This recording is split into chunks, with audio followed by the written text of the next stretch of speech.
Ja, Wianuszek. Dziecko przybite do drzewa żywcem, nie legenda, nie film, nie koszmar za oknem w nocy.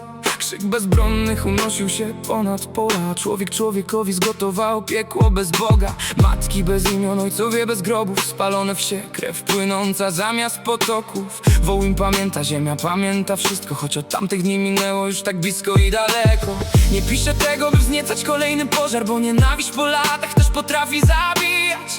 Piszę dla tych, których głos zagłuszył wiatr, dla dzieci, co nie zdążyły nawet poznać świata. Nie ma przyszłości bez prawdy, nie ma braterstwa bez ran.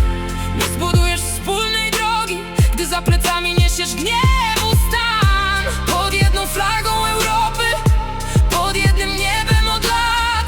Najpierw serca trzeba oczyścić, dopiero potem zmieniać świat. Posłuchaj, zanim znów historia włoży nam kamień do ucha. Bo kiedy mówisz ruska, on co czapek Żydek czarnuch, by kogoś poniżyć.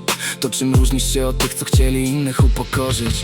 Nie chcemy słyszeć o sobie Polaczki, więc nie budujmy mostu z pogardy i łatki. Szacunek zaczyna się od zwykłego słowa, od tego, czy w drugim widzisz człowieka. Historia nasza też nie była zawsze nieskazitelna. Wśród swoich nie widzieliśmy bliźniego, były błędy, krzywdy i czasy niepewne. Przymus, pogarda, wynoszenie własnej racji. To także rozdziały trudnej asymilacji. Lecz naród nie jest wyrokiem dla dziecka, które dziś rodzi się z czystymi rękami.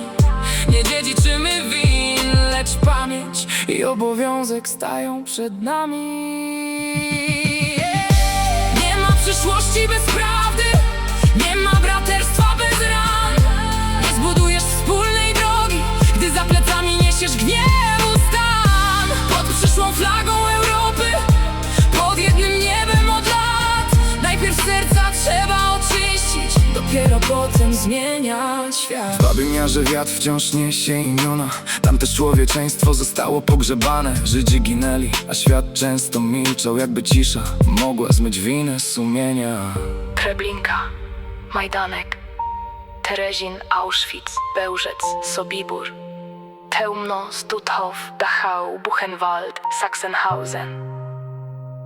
Wciąż za mało, by zrozumieć? Dlatego historia powinna być lustrem, a nie pałką do okładania innych. Bo gdy pamięć staje się bronią, to z ofiar robimy zakładników żywych. Patrzę dziś na Bliski Wschód, na dzieci chowające się przed ogniem i znów pytam świat, czy naprawdę niczego się nie nauczył? Bo każde dziecko ma ten sam strach w oczach, bez względu na język, flagę czy modlitwę. Każda matka tak samo płacze, gdy wojna zabiera jej życie.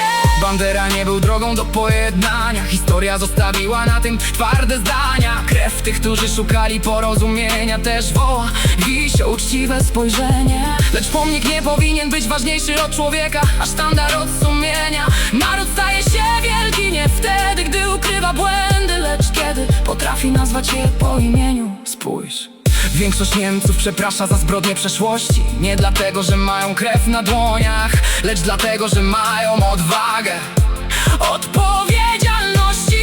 To nie jest wina wnuka za grzech dziadka, to szacunek dla tych, których już nie ma. Prawda nie zabija narodu, prawda pomaga mu dojrzewać. Miłuj bliźniego swego. Nie jest napisane tylko swojego.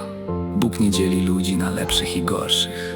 To my Stawiamy granice w głowach, więc zanim rzucisz kamień, zanim krzykniesz oni, przypomnij sobie, że wszyscy kiedyś trafimy do tej samej ziemi.